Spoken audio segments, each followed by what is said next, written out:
Hi everybody, welcome to yet another episode of HSP TV. Today is the 47th episode and today I want to talk to you about the 4 stages of personal growth. I have embarked upon a journey for myself for personal and spiritual growth. I've signed up for the Life Visionary Mastery of the Reverend Michael B Beckwith. And I thought it might be interesting to share this experience with you and the things that I'm learning so that you can also benefit from this knowledge and maybe also learn along with me. And also for me to later look back at this process and what I have learned so far. And it started today. Today was the first day, and the first day was about the 4 stages of spiritual and personal growth. And I had heard about that before from Mind Valley, from Vision Lakahani, but it was really interesting to hear it again. And I want to discuss the 4 stages of spiritual and personal growth with you today. Stage 1 is the victim consciousness. That is also sometimes referred to as the to me consciousness. And in this state, we believe that life is happening to us as external factors dictate our circumstances. And I will dive into this victim consciousness a little bit deeper after I've explained briefly the other 4 stages of the personal and spiritual growth. So the first stage is victim consciousness. Everything is happening to me. And the second stage is the manifestor consciousness, also referred to as the by me consciousness. And in this stage, we believe that life happens by us as we learn to use the laws of the universe to alter our perception and our experiences. So we start using spiritual growth tools like visualizations and affirmations and using the law of attraction to consciously and actively manifest our own life. So that is the by me consciousness. And the third stage is the channeler consciousness. And that is the through me consciousness. And in that stage, we learn to yield and surrender to a life that is emerging through us. So we will still be using spiritual growth tools like meditation and visualization and affirmation, but instead of trying to actually create life, we sort of let it happen through us, like a channel, like a vessel. And the fourth stage is the being consciousness, also referred to as the as me consciousness. And in this stage, we are in a state of total awareness of our connection to life, and we are able to create life as us. So we are in connection to our higher self or the universe or God or whatever name you want to give it. And we are experiencing things to happen like us. So as me consciousness. And it's very interesting because what I learned from his lesson today is that we can be in several stages at once. So it's not you are either in the victim consciousness or in the manifestor consciousness or in the channel consciousness. It can be that several areas of your life are in different stages. And that to me was really interesting because I recognize things from every stage, and that it can manifest itself in different stages for different areas of your life was a real eye-opener to me. And if you look at stage 1, the it is happening to me stage, in general, we don't practice transformative spiritual practices in that stage. We tend to believe that our life is being controlled by external sources rather than by self-choice or self-responsibility. So we feel that we have no control over anything in our life and everything happens to us, and we are basically a victim of our life, a victim of the things around us. And one of the questions I often see my clients asking themselves when they are in this stage is, why does this happen to me? And I remember being in this stage. I remember asking myself often, why is this happening to me? I'm such a good person with a big heart, and I love connecting with people. I love helping people. I am a good person. So why is this happening to me? And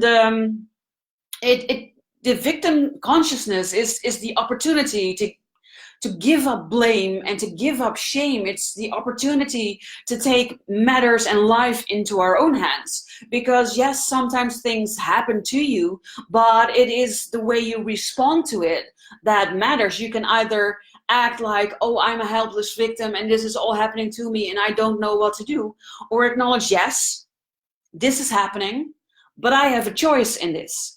I can stop this from happening, or I can choose to react to it differently, or I can choose a different path. And that was very liberating to me. And what I see in my practice is that most of us HSPs, we are in this first stage, in this victim consciousness, and we feel like the whole world is conspiring against us, and that our friends are not really friends and are only using us. And all these types of things is what I see a lot in practice with highly sensitive people. And it's in part because you might not have realized that you are highly sensitive or have not embraced it fully. But it doesn't have to be this way. You can move to a next stage, and coming back to that, you can be in different stages for different areas in your life.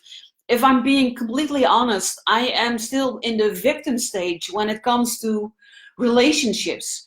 And I mean that in the broadest sense of the word. That's an epiphany, a mind blurb I had today, that when it comes to relationships, I often feel like things are happening to me in terms of friendships. So like I told you, what I see a lot with other HSPs in my practice, I feel the same. I feel that people use me, or that they don't treat me the way that I would treat them, and I feel victimized by them. But it's also happening in relationships, romantic relationships, but also family relationships, that I often feel a victim in.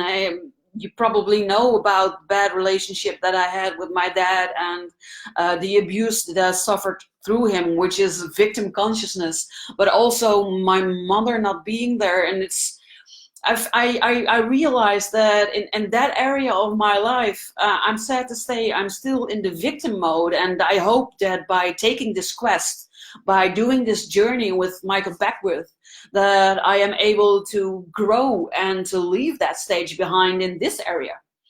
But if I look to other areas, like my company, for instance, then I am definitely in the manifestator consciousness, and sometimes even in the channel consciousness, because I use the law of attraction to attract my soul-aligned ideal clients. And when I was writing my online programs, for instance, I really felt like they poured out of me effortlessly, like I was a channel for more information, and then just through me it came to life, in this case in the form of an online program. So in that area of my life, I really feel like I am in the manifestor consciousness, or in the channel consciousness.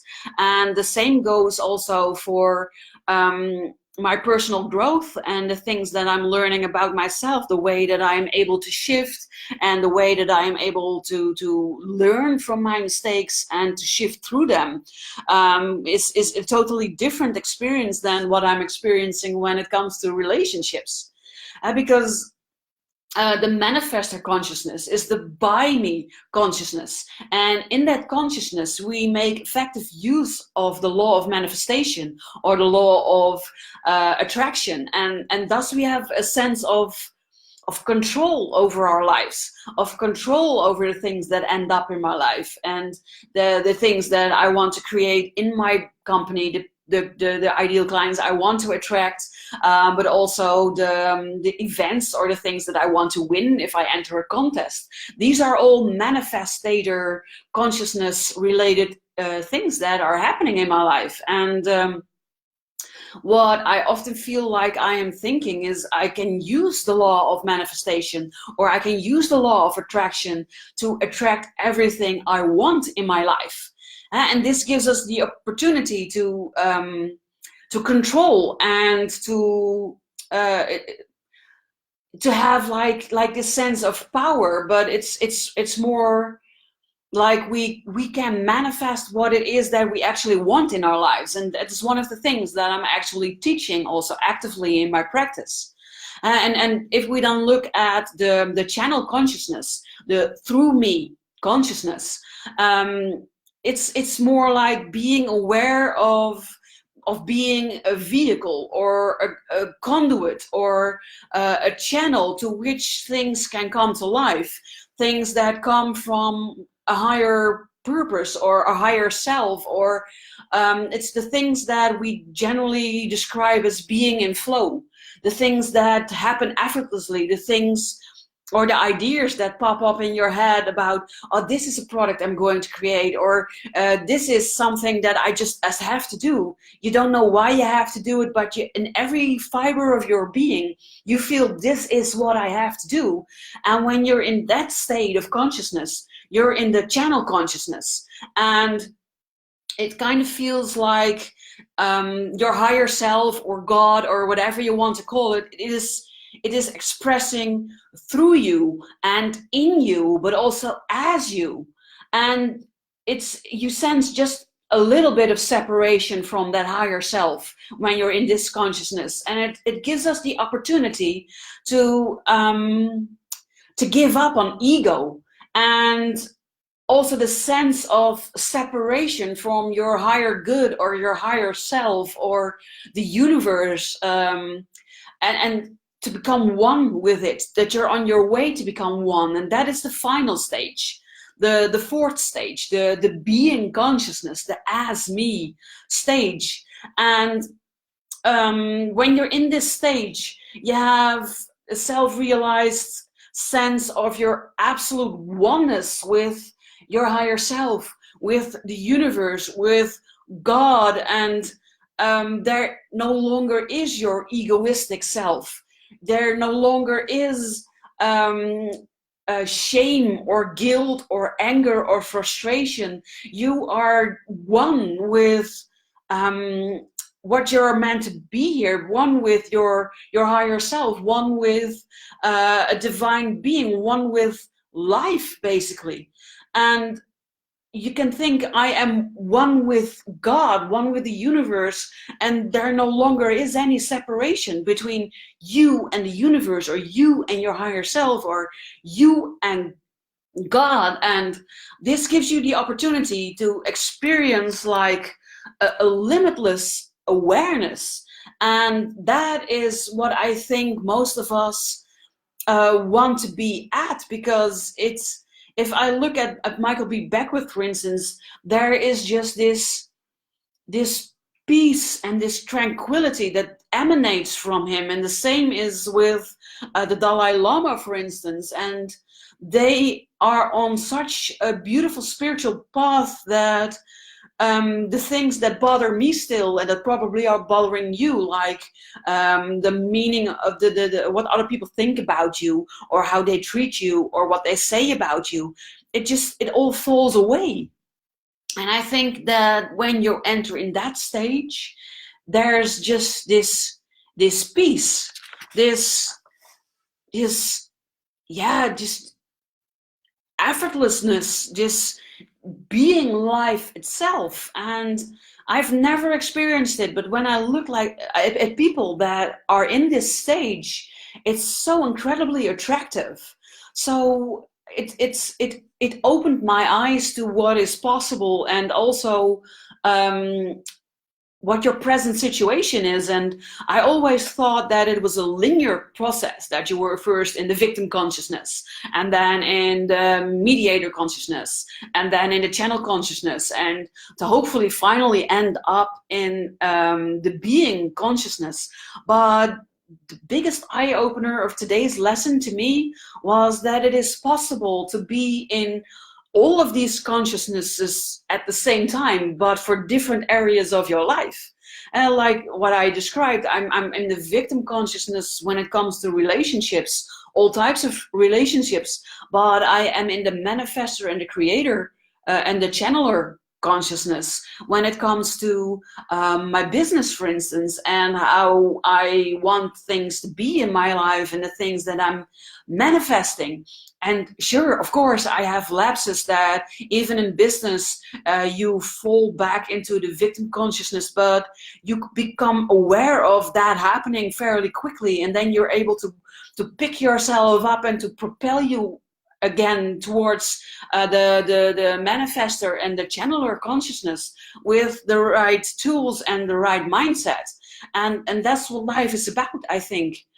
um, Knowing in which consciousness you are and knowing where you want to be, and how to get yourself there.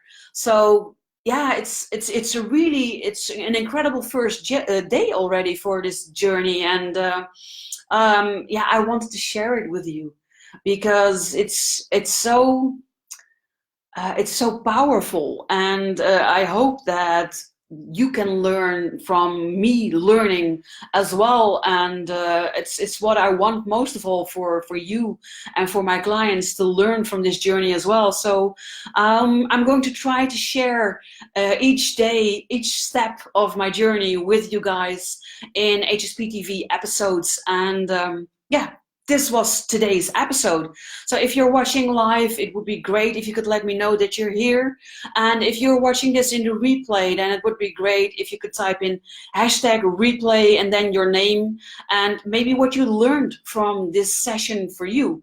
Yeah, that would be awesome to me. Yeah, that's it. Thanks for watching, and I hope to see you again tomorrow for the next day and the next session.